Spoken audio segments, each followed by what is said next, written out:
সব সরকারকেই আমাদের এন্টারটেইনমেন্ট করতে হয়। আমরা তো স্পেসিফিক কোনো সরকারের আর্টিস্ট না। আমরা যখন যেই দলের সরকার থাকবে দেশে, তখন সেই দলের সরকারের হয়ে আমরা প্রোগ্রাম করব এবং তারই গুণগান গাইব। তো আমরা শিল্পীরা অনেক বেশি সহজ সরল, আমরা এত মারপ্যাচ বুঝি না। কিন্তু আমরা আসলে কারো প্ররোচনায়ও হোক বা কোনোভাবেই হোক, রাজনীতিতে আসলে এভাবে জড়ানো উচিত না। আর্টিস্টরা খুব মুক্ত পাখির মতো।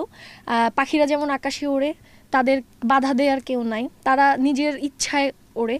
সো শিল্পীরাও ঠিক তাই। পুরো বাংলাদেশ, পুরো পৃথিবী তার নিজের স্বাধীনতায় বিচরণ করবে। এখানে কোনো ধরাবাঁধা নিয়ম থাকবে না, কেউ তাকে ঘরে আটকিয়ে রাখতে পারবে না। আদা খাবে যে ঝাল বুঝবে সে। আমরা মনে করি কাঁচা মরিচ বা শুকনো মরিচেই অনেক ঝাল, কিন্তু যেই মানুষটা 1 কেজি আদা বাটে বা রসুন বাটে, সেই শুধু জানে যে হাতে কতটা বেশি জ্বালা পড়া হয় কাঁচামরিচ বা শুকনো মরিচের থেকেও। সো এটা আসলে আমি বা আপনি আমরা বললেই যে বন্ধ হবে তা না।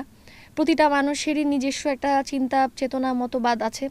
তারা তাদের ইচ্ছা শক্তি থেকেই তারা দলীয়করণ করে, এবং তারা যখন কোনো একটা প্রবলেম ফেস করে, দীর্ঘদিন ভোগে, তখন আসলে তারা হয় কি, অনেক কথা শুনতে হয়, অনেক সময় তাদের কাজ কমে যায়। তারা মেইন জায়গাটা থেকে, যেই কাজটা দিয়ে তাদের এই ইন্ডাস্ট্রিতে পরিচয়টা হয়েছিল, সেই জায়গাটা থেকে তারা সরে এসে রাজনীতিতে বেশি জড়িয়ে পড়ে।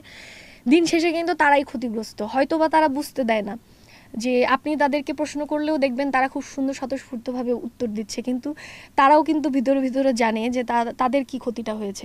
এ সময় হাসাহাসি করে সবাই বলতো কি যে ও তো ঘর সংসার করতে পারবে না, ও তো নেল পালিশ দেয় আর কি, লিপস্টিক দেয়। তখন আমার একটা প্রেস্টিজি লেগে গেছে, আমি কেন বাড়তে পারবো না? তা আমি মেয়ে মানুষ একটু কাজ করতে পারবো না? আমি তো জানি না যে এত জ্বালাপোড়া হবে। সো কি করে একটা কথা বলে আমি এত সিরিয়াসলি নিয়ে যে পুরাটা বেটে দেখাই দিলাম।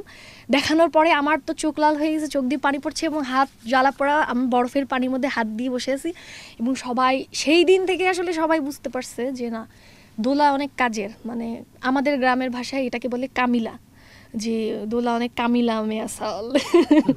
সো এই ক্ষেত্রে আমি বলবো যে আপনারা যেই স্টেপই নেন না কেন, খুব বুঝে শুনে স্টেপ নেবেন।